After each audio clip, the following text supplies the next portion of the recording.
Good morning, good evening, good night, NBN, Entrepreneurship and Leadership. Personally, I'm fascinated by the story. Trust is an underrated weapon in the business landscape. I'm a really strong believer in learning by doing. What's the definition of success? You're trying to come up with an answer to the question. But go ahead, Richard. You could be right, but you're wrong. Good morning, good evening, good night, Entrepreneurship and Leadership channel listeners on the New Books Network. I'm here with Kimon, my friend and business partner, and today we're heading in a slightly different direction because some of our listeners came back to us asking us more about what we think about business and our business experience. And today we're going to talk about leadership and management. So, Kimon, what do you think you know about leadership and management that other people miss, or what do you emphasize more than other people in your approach to business? Hi, thank you for that really nice zinger of a first question. I think, but I do think that I don't think I have a particularly different approach to anybody else. I think a lot of everything that I learned obviously just came through trial and error. I mean, I started a business as a 20-something kid. I didn't know anything. And I learned along the way. If I had to say one thing, just one thing that maybe my take maybe is slightly different than other people, I would say that it's trust.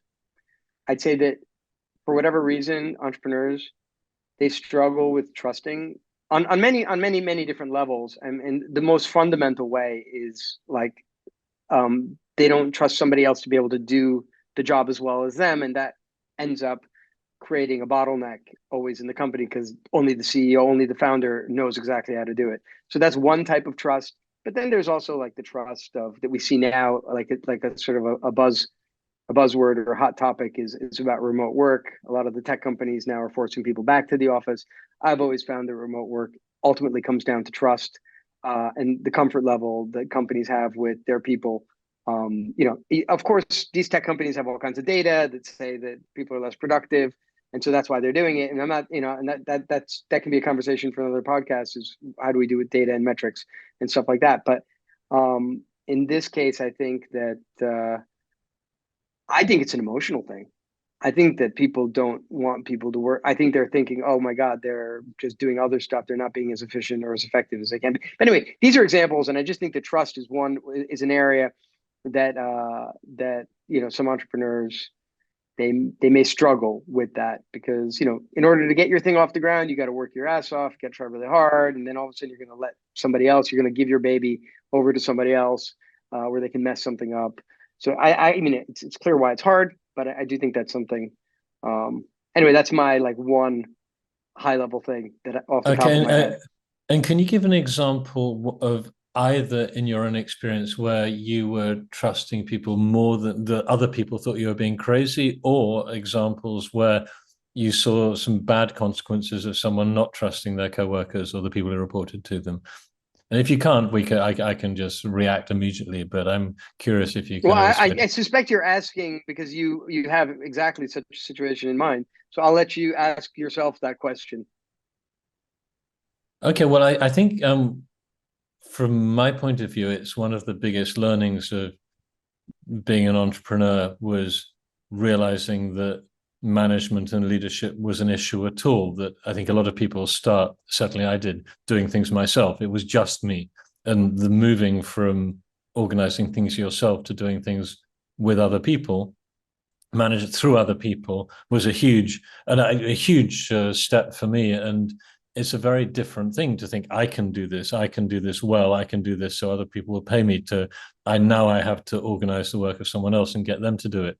And certainly to begin with, I was dancing, I didn't speak the language of the customers. I didn't speak Polish when I started in Poland. You didn't speak the actual language as the technical language. no, it's not to say you got to have rapport with your customers and everything. But this was the barcode systems company back in the early 1990s, and I wasn't. Not only did I not understand what the business was doing from a technical point of view, I couldn't speak to the customers, and that. So I was the old double whammy, the old 1-2, the old double whammy.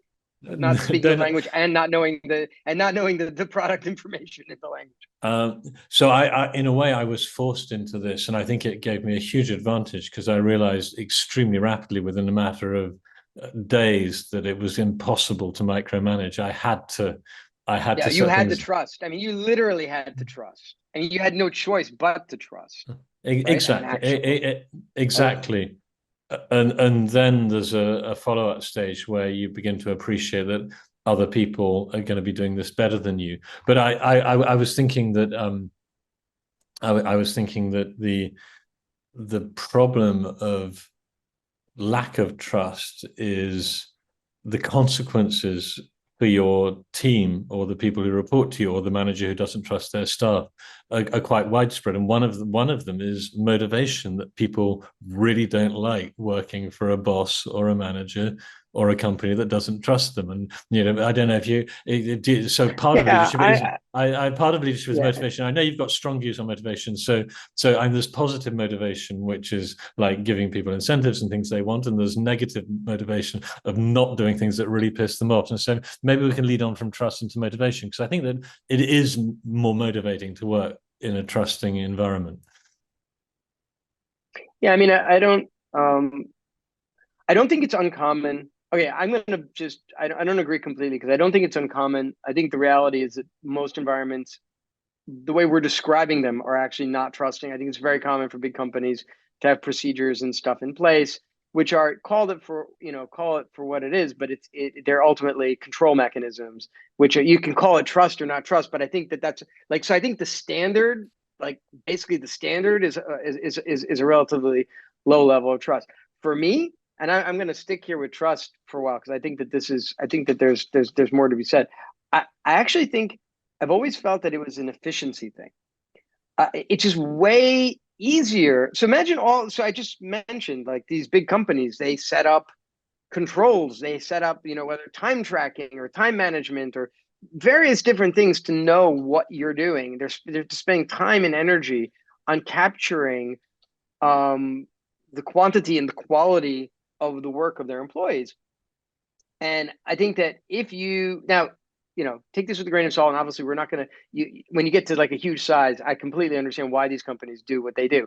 But, we're basically addressing small businesses and entrepreneurs who are doing startups and stuff like that. And I just think I just think the efficiency of trust is massive. Like, if you don't have to check and you don't have to control, then you can do other stuff. You can do way more you can do way more valuable stuff for your business than controlling and checking what your employees are doing. So like, I think there's and you know what? And Richard, maybe you can say something about this, but like so I've basically, for whatever reason, that was my personality. I went into this thing is like, that was my default. I would pretty much just trust. Obviously, I'm not like completely stupid, but pretty much just trust. And then everybody all the time. And then when I reflect back on the number of times that I got burned, yeah, I got burned a couple times. But I think the ROI on the trust was massive. Because of the fact that I didn't pay much attention or do a lot of the controlling along the way, I think I just had way more energy and time. And again, as you say, positive, like, how do I want to spend my time? I want to be Mr. Control, Mr. Whip, or I want to like be trying to do cool stuff and trying to grow the business and positive things. So that's my take. Yeah, I think just to clarify, I think we'd both agree that, you can take very simple examples. Does everyone have a key? Does everyone have passwords to all the software? Can everyone make a bank transfer? And I don't think either of us are advocating that everyone can do everything in all circumstances. But that's not very efficient either.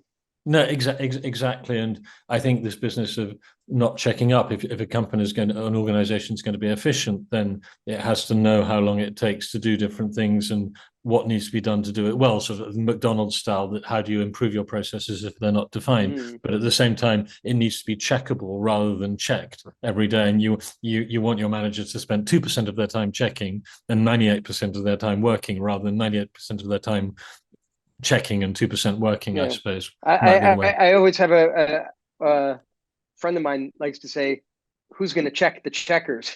Because you end up like a situation of somebody's checking, somebody didn't. Well, then of course the checkers need to be checked as well. How do we know that the checkers are not doing a good job checking? So there's always that.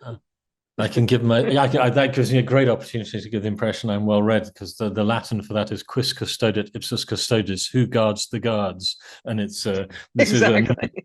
this is a known problem. But let's so I think we agree that trust can be very efficient. At the same time, you can get burned, and I mean, you mentioned being burned. I remember I No, I'm found sorry. I people. would like to say one thing. I would like to mention one thing about the trust thing. I think it's kind of funny because you just you triggered my whatever my memory when you were mentioning the different like roles, and and I just think that this is like interesting. Like, I lost control of the money in my company really early. Like I a lot of people don't do that, but it was just like I couldn't be bothered with. Now maybe I had a password and access. I assume maybe I still do have a password.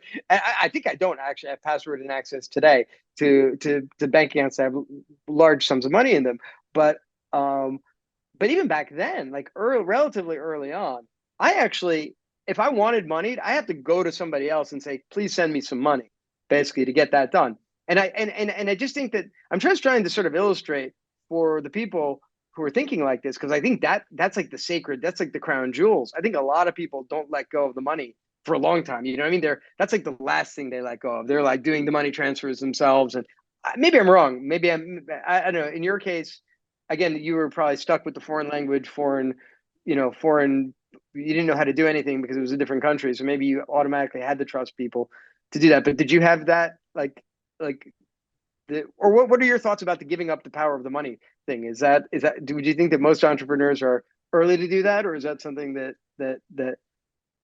I think I was very lucky that the early hires turned out to be responsible, honest people, and I probably trusted people way too much, way too early. But I think for anyone listening, a lesson could be learned to you aim for a trusting environment, but you have to define what you're trusting people to do and what they're not to do. And it could be do with, and this comes down to how you onboard new employees, which is an important part of leadership. You need to explain to people when they come into your organization, this is the way we do things, and we don't pay bribes, and you can be fired for racism or sexual harassment, and you mustn't break the law. It can be really basic stuff, and there is no dress code, whatever it is. There's a whole variety of things that you need to tell people, but like you quite often, that's why you have probation as well. It's because you don't want to it's because you don't want to have a situation where you trust people too much too early. But it is important to make clear that you want to be in an environment where, and there are ways people put this. You want to say things like everyone has the authority of the CEO when dealing with an angry customer. If you've got and for example, then whether or not that's enforced or that's true in all circumstances, then um, then it's still vital to get across your expectations of good behavior. Because I think the other thing is it's infectious, isn't it? If you have a trusting environment, then it kind of raises people's game. It changes people's expectations of themselves and other people. I see you nodding, Kimon. For our listeners, why were you nodding? No, I agree. I mean, I think that I think that employees and people will just work better in that environment, like in a trusting environment. Like, okay, I always go back to like when I was starting out, and I'm really happy that this was the way I thought. But I literally thought like this. I thought to myself, well, if the situation was reversed and I was working in this company, what would I want? What would it take for me to work in this company? So and that's a pretty like I don't say I'm probably not a typical sort of potential employee, but I remember very early on, I thought to myself, you know what? If Kimon, was going to work in another company, I would definitely like to have the independence to be able to do, to make decisions and to do like to control. Obviously, I'm aware I don't own the company and I'm a salaried employee, but I would like to, I'll be most motivated and most driven if I could have control over my environment to the greatest extent possible. And I think that's what trust gives you. I mean, I think if you basically tell like you're hiring good people to do a job and you're trusting them to get on with it. I mean, that's just such a simple thing and people talk about it all the time, but they don't do it. It's like they consistently will micromanage and get involved. And, you go hire a specialist, which you're clearly not. I mean, the CEO, I mean, unless you're hiring the exact thing that about, but you can't be a specialist or an expert in everything. So you're hiring a specialist, let them do their job, and give them the freedom to create what's the best way to do it. And so that was basically why I was sort of agreeing with you, because I do think that I just think there's a lot of benefits to the, like, I think where you were going was there's a lot of benefits to the culture and to the company in general if you can create sort of like a trusting culture where people know. And I think you eliminate some BS as well. I think trust then sort of filters into, you trust that like politicking might not get, that people will be like, it'll be like a merit-based company and stuff like that. There's more to it. Like once you get this feeling of trust in there, I think that there are more benefits that you then Yeah. later get.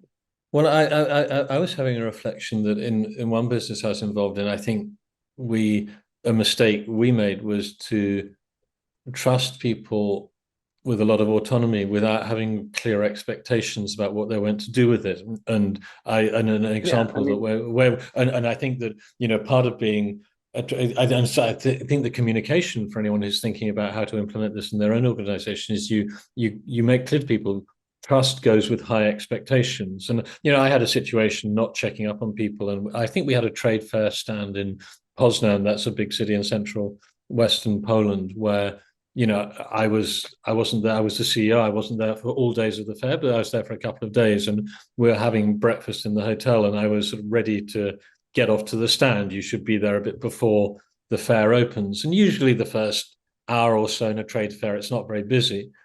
But several of the guys in my team who were on company salaries, company money, company cost being there, they weren't on time on the stand, and I was really cross. If I hadn't been there, I wouldn't have known. But I had to give very clear feedback that, I'm trusting you guys to show up on time, to do your job properly. But they were taking advantage. It seemed to me they were taking advantage of the lack of trust, not to be bothered. And it was so expensive. So I think, as well as, so this might sound completely contradictory. Someone might listen to this and think, well, there you are. He trusted people, and look, they screwed him over. And so maybe we can talk to that, Kimon. How did you ever have situations where you trusted people and they let you down? And what did you? Of course that happens, but you know what? Cream rises to the top, and I really do believe that. It doesn't, you have to, we can delve into hiring, and I don't, but I do think this comes that there's I have a couple thoughts here. First of all, hiring. This is going to come into hiring practices. How do you hire people, and then how do you maintain? How do you manage that they're are you maintaining that you have good people on staff or not? I think that's one thing. I think the other thing, though, that you sort of touched on that is extremely important in the environment where you want to be sort of like loosey-goosey and let people and give people a lot of trust is laser focus. Like, this is what we're doing. This is our goal, and this is what we're trying to achieve. And so everybody has to have that, like the very, very core, like everything you do should be sort of focused on the core, should be focused on because particularly in a small company, the killer is you become a generalist, you do too many things, you go out there and you start, oh, there's this opportunity, oh, there's that opportunity. You start chasing the money. Like, so I think that having clear focus will help people not get like sort of wasting time. Because I think that some of the time with this trust thing, people go off on tangents and stuff like that. And it's not necessarily that they're bad, that they're like bad, or they don't want to be efficient, or they're not, but they've been given all this freedom and not a clear sort of vision of where to go. I think that's where you can end up. So I think that you do have to have very clear like vision on where you want to take the company and what you should be doing with your time. In terms of the example that you gave, which was actually a perfect example of, it's actually the perfect example because you set up your company, you get employees, they go on business trips, you're not there. What are they doing? Right? I mean, like, that's probably what people are thinking. But again, I think that the cream rises to the top, and yes, there'll be people that will take advantage, but as long as you have the core, so you need to start with yourself. And as you said, you were there and you're ready to, you were there on time. So that's the most important. You'd hope that the second person you hired would learn that from you and also be there. So sooner or later, you should have a group of people that pretty much believe that you should show up to the stand on time. And then when the guys that don't show up to the stand, that should be a self-policing environment, basically. That you would at least hope that. And then that's one thing. But then the other thing is, even if people are going to screw you over, I think over time it's going to come. That's great they don't show up, but they're not going to bring a lot of sales in the long. Sooner or later, they're going to be gone because they're not going to be. The guys that are showing up on time and doing the work are going to be outperforming those guys. And so you just definitely have to have other things in place to measure performance. It can't just be trust. It can't just be trust for everything, basically. I think it's interesting. I mean, we kicked off on leadership and management, but I think it's almost like a Venn diagram that trust is central to everything to do with leadership and management. And just coming back, you mentioned that I was there on time, and I think and you mentioned laser focus, and laser focus means focus on a purpose. And it's impossible to lead people if you don't define a purpose, because the whole point about leadership is steering people towards a common goal and a common purpose. And I think that it's also mindset and attitude, that if the people in your team get the impression that you, the CEO, the founder, don't care very much, they're very quickly going to think, why the hell should I care? And of course, and that means that comes back to setting an example that, if you're there on time, you can demand it of other people. If you're expecting everyone to, comply with company security policies, you better comply with them yourself. Otherwise, they're going to see this mismatch. So I think part of trust is, it's not just you trusting them, it's you being trustworthy. So it's a big obligation if you're the CEO. So and maybe we can talk about this in tough situations, because I think that, sometimes people, when they think of going into business, certainly that's a mistake I made. You think about the good times, you get the contract, you're growing, you're successful, the media's interested, you're making money, everything's going well. But I think trust is almost more important when things are going badly. And so maybe, do you want to talk to that a bit about how to keep trust when things are looking grim? Well, I think I have a concept that I strongly believe in, actually, when it comes to dealing with people, employees, and but I think trust is a huge component of this, and I call it the bank of goodwill. And I think that throughout your career, let's say, if an employee works in a company and they're being treated a certain way over a period of time, basically they're being trusted, they're not being questioned, they're given opportunities. They're seeing that they're getting fair opportunities. They're not seeing that, one guy's getting ahead because he's like extra buddies with the CEO or whatever. Every one of these little things is what I would call a deposit in the bank of goodwill that you're making on behalf of these employees. And so this could also be another example of trust, or another example, I don't know, best practice, but let's say that you give people raises without them asking. It's a very simple thing, but sort of assessing that the market is changing, the market is moving, this person contributes a certain amount of value, and being proactive with addressing compensation by a bonus and raises, you're making deposits in this bank of goodwill. And so then you asked about tough times.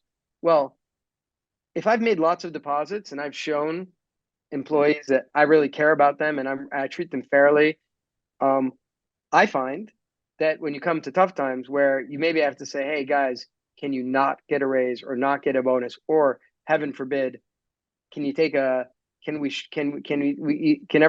all take a reduction of salary of 20% for the next 6 months or 12 months? We are having serious problems in the company. I think you're going to find a much greater response to something like that if you've been making deposits in the bank of goodwill the entire time. If you're just sort of maxing out on people and sort of just like business is business and the market is market and stuff like that, if that's your attitude, well, you may find in tough times that you're not going to necessarily have everybody jumping on board, and because they're going to also be like business is business and market is market and stuff like that. So this is sort of, we're now dancing along the edge of trust versus other aspects, but I think that's basically how that's how it can help in tough times, at least. You've referenced something that I think is vital in maintaining trust or building trust, which is communication, because you said you're going to tell people X, or you're going to tell people that times are good or times are bad, and you're going to give people raises if they deserve them, which means you have to know what they're doing. And I think one thing that really, you mentioned also, it's not nice to imagine what it's like to work in your organization. If your boss or your supervisor or the CEO has no idea who you are or what you're doing, that's not very good, because that means communication's bad. So you need to bake into the way you organize your business good communication practices, and that includes things like just having regular means that everyone can reach you as the CEO, and you can reach everyone. And I know companies where the CEO sends out a monthly newsletter where he updates people, or she updates people on all the facts and what's going on. But I think that also, just not to take it too far, if you're in a situation where you have to make a serious downsizing and there's going to be a round of firings, you can't expect to stay popular all the time, can you? You said that you got the bank of goodwill. I think when you're firing, it's very hard to keep the bank of goodwill above zero when you're firing someone.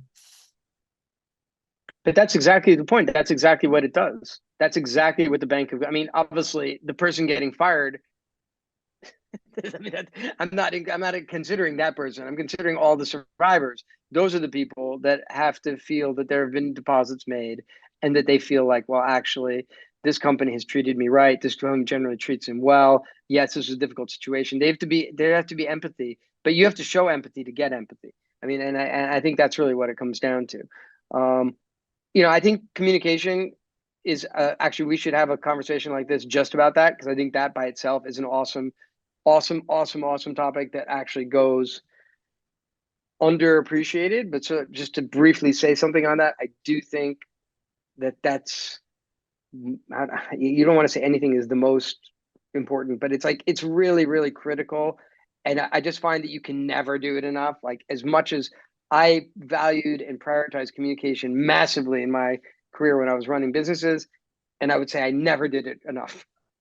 You know what I mean? Like, I could never communicate. You almost could never communicate enough. But all of that, that's the communication is a huge piece of making deposits in the bank of goodwill. Because once again, if you're telling employees how the company's doing, you're sharing, like, some people won't tell their employee, like some people don't. I'm glad this is coming for a circle on trust, but some people, I believe some people won't share their revenue numbers. They won't, and they certainly won't share their profit numbers.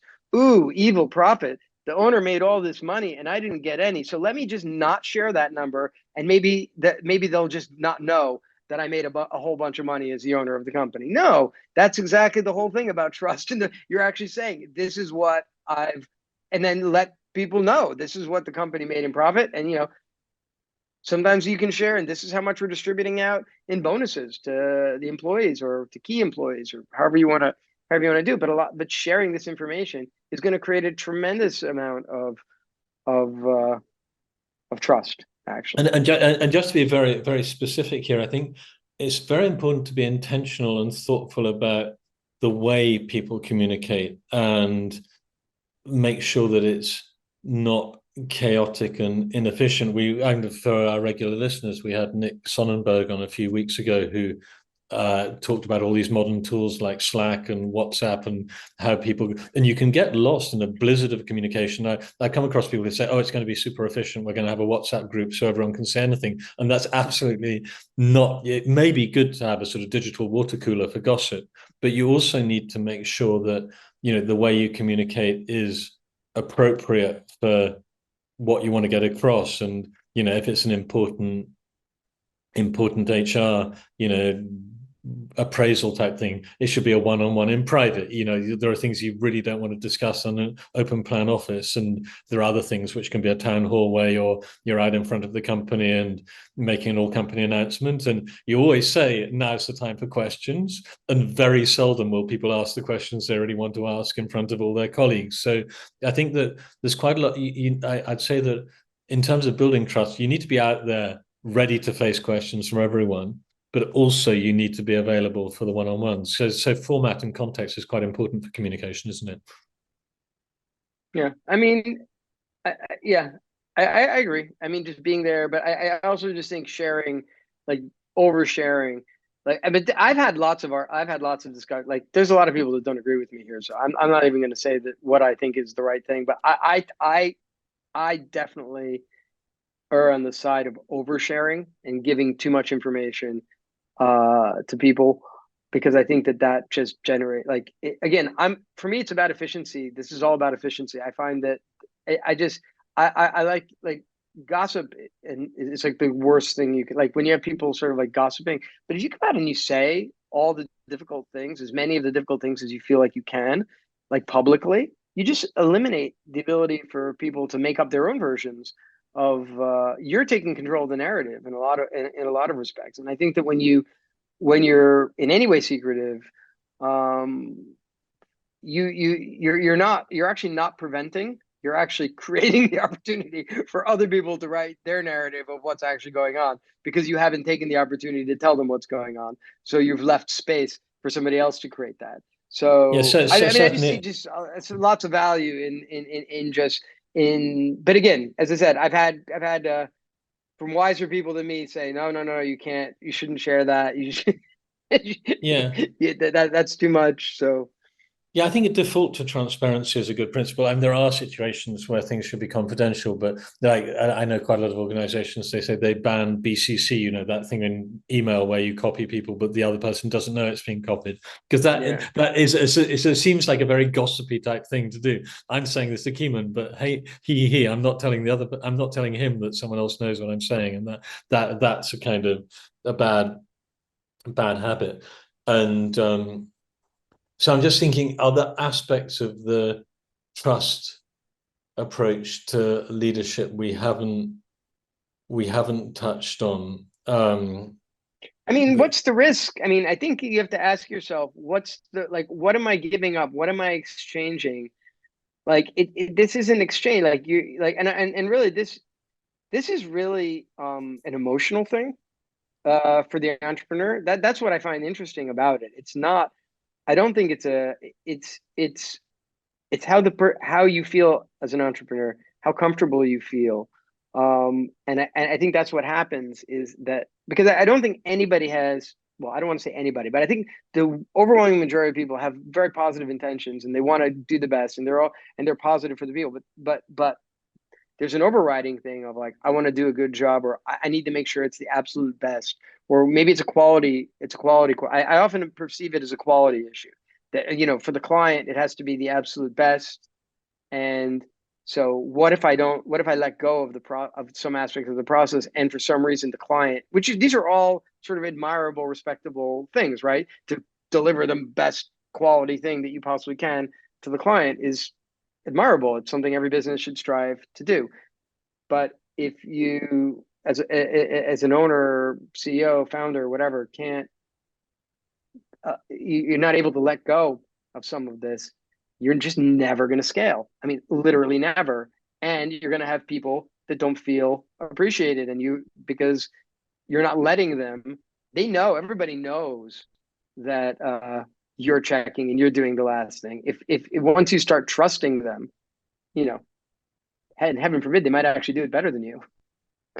But yes, yeah, I think that's certainly true. That, you know, it's a very good question to ask yourself if you're founding an organization. That, you know, at what stage are you going to be finding people who are better than you at doing whatever it is that the organization does? And you don't have to be very smart to think, but ideally, I would like to have people who are better than me doing what the organization does, because that's what the clients would like. And the remarkable thing that I know you and me certainly believe is that it's astonishing. There are a lot of people out there who are extremely talented who don't want to be entrepreneurs. They don't want the stress. So they're happy to work in an entrepreneurial organization for someone else.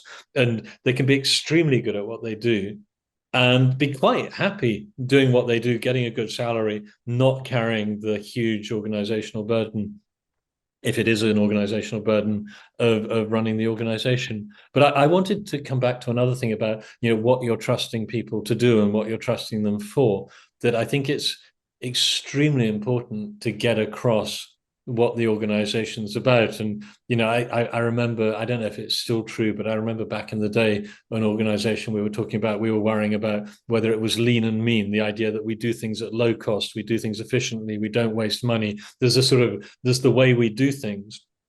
And if you trust people to do the right thing, but you're not careful to get across what the right thing is in that organization, then you've got an issue. And I think that feeds into trust and culture and trust and values. And do you think you have to like have company values of company culture? Do you think that there has to be like, this is the way we do things? Yeah.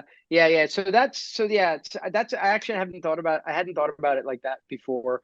But it's absolutely true that all this stuff I'm saying about trust is actually complete BS if you haven't set the company culture from the beginning. And that is the grind, where you, the entrepreneur, are grinding, and example after example after example, showing the way things need to be done, whether it is showing up at the trade show first, or communicating the way I've been talking about communicating to employees, or anything, or for example, very important, like we're lean and mean, like guerrilla tactics. We're not gonna, like, all of that is done via, like, I'm traveling, I travel in a certain way, I travel in a certain class, I travel in a certain hotel, I rent this car, I do whatever my culture is, like at the beginning.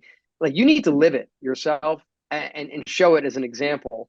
And then as you were saying this, I was thinking to myself, and that's actually how you build that core people, those core group. You need those first people who learned the mantra of what the culture is, who are then going to hand it off to other people, right? So it's that first group of people that you have with you that hopefully stay with you, because that's like, if you've done a good job, they're staying with you.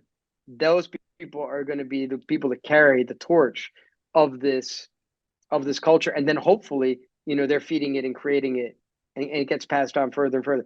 Culture is another one I want to talk about for sure on a separate sort of podcast, but I'm blown away by what culture is. Like, culture, like in the companies that I founded and I'm involved in, it blows my mind. It has a life of its own. Like, you start something out tiny, and it actually just keeps growing and growing, and the same values, the same things keep getting passed on, and you don't have anything to do with it anymore. You never said anything, and these things are installed. Sometimes it goes, and sometimes it goes bad. Sometimes bad cultural habits get installed. I've seen that as well. So Culture is quite hard to define. I got into an argument the other day, not with you, but about this, and I said that culture is shared experience. But I think in the corporate context, in a company context, it's also like it's shared experience, and it's the way we do things. This is the way we do things. This is how we react to things, and and this is how we feel about things, and this is where we do the right thing, like just even doing the right thing. Like, we do the right thing. Sometimes we do the right thing, not even though it's not the most profitable thing. We do the right thing, basically. I mean, but that's stuff that only will get taught via, living it and doing it. And that's actually the job of the entrepreneur. That's actually, it's so funny. I never really thought, it's a very interesting actually conversation for me, because I haven't really thought about this, but the entrepreneur themselves, that's actually one of their main roles, is to set the culture via living the culture at the beginning of the company, and making sure that you have your top people sticking with you, so that they've learned that culture, and then continue to pass that on and grow that going on. I actually think that's a huge contribution that the actual entrepreneur makes at the beginning, because that's the kind of stuff that sticks with the company for a long time. Yes, and I mean, again, I think this does feed into leadership, because I remember, and this was a long time ago, we were talking about the danger of the we've made it moment. That if sometimes, and it's a big problem in the startup community, that where people get funded startups, they're not under the normal financial because we're both, for our listeners, we're both bootstrappers. We both got our companies going on the money we're making from current sales. We never had that moment where some generous or stupid or wise external investor dumped a whole lot of cash in the company balance sheet, and there wasn't any there wasn't any financial pressure. But if you have that feel, if the CEO, the founders have that feeling we've arrived, then it kind of takes the pressure off, and there's money in the bank. You're renting an expensive office, buying expensive office furniture. In the days of business cards, fancy business cards. So I think that maybe it's even more of a problem as you get successful. The later arrivals feel they're joining a successful organization that has the right to be successful, rather than that ongoing need to be successful, needing to be maintained every single day. I don't know whether that's very clear. So I'm basically, the question is, or the comment is, it can be a challenge to keep that original culture going if you're not careful. Yeah, I mean, I thought it was interesting what you said about startup. I actually think that's so detrimental. Like, we earned it and we got there. We earned that bank account. We had to earn that amount in the bank so that we could then have nice parties or do do cool things. I always wanted to have a cool company, but but I didn't start by having a cool. I think I actually did have cool companies, but I didn't stay. And they may have been cool as they could possibly be with no money. But obviously, the cool factor could increase as we made money and we could afford to be cool. But the real danger, I think, what you're describing is you unearned coolness. Like they've been giving their financing, and now they could have a cool office or a cool after activities or integration parties and stuff like that. And like, they didn't earn it. And I think that's one of the big problems that investors face, actually, is that you're Totally. having to, like, there's a huge value in grinding through and actually surviving that period, because a lot of companies don't. So you survive that period and you get to the point where you have the bank account where you can be cool, then you actually probably are cool.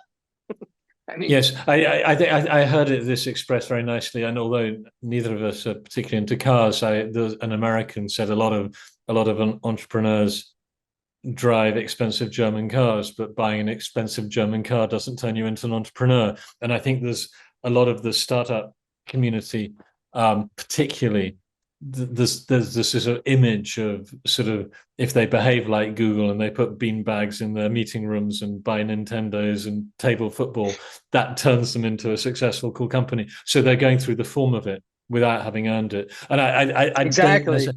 I think that feeds into an aspect of leadership which you've been talking to without using the word, which is setting an example. If you want people to work in the company way and you don't set an example, you're not going to get there. So, and that trust can only be built in the context of, well, you're doing it too. If you want people, and I remember there's a good example about, as this was a long time ago, we were both running businesses in Poland, and it was a snowy morning, and I was on the phone to you, and you said, you know what I've been doing this morning, and it was like shoveling the snow out of the company car park. And I just remember, at that time thinking that is part of the lean mean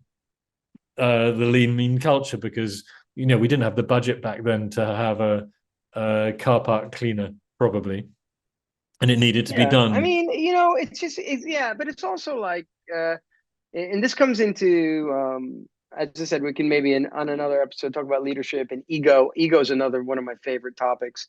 I just don't think that, but like, just to wrap sort of on that sort of thought, I just think that you should be running a company, and that, that nobody's too important to do a job. Nobody's too important to pick up the garbage that's on the ground. Nobody's too important to shovel the snow. Nobody's too important to do anything. But I do think that once again adds into that bank account of goodwill. Like, once you start, that's sort of what I was referring to. Once you start treating people like, it's not like, you're sending the lowest paid person out to do that job and the highest paid, I mean, that everybody's required to do everything.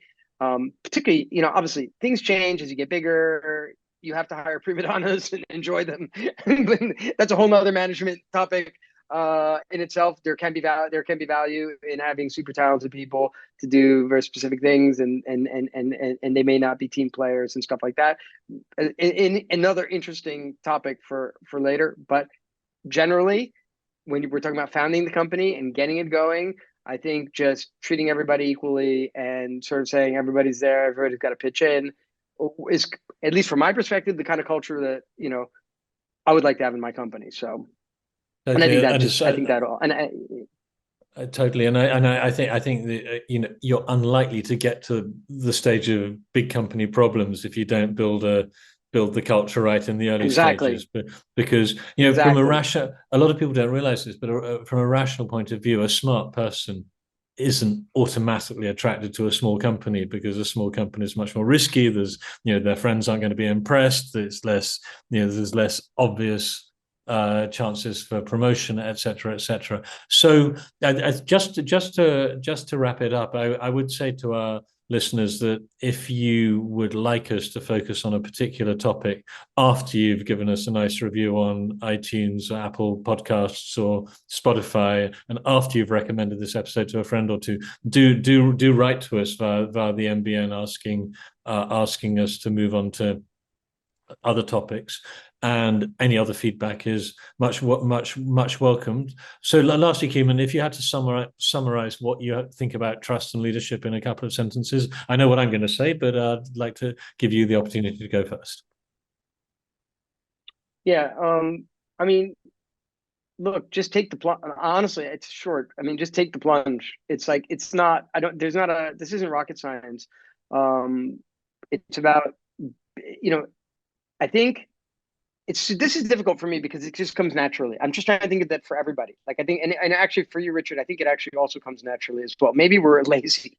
Maybe it's late. I've always wondered if I'm lazy, if it's my laziness that drives my trust, or what drives it. But so I'm really more speaking to the people that this isn't their natural sort of inclination. And I know that it's not because you are a mean, controlling boss. It's just you probably just want it done really well, and you're afraid that if you can't let if you let other people do it, that then they may mess it up and your baby might be ruined. And that's to those people I would say, look, you just need to take the plunge. Like, you spent the money, you hired these people, trust the process.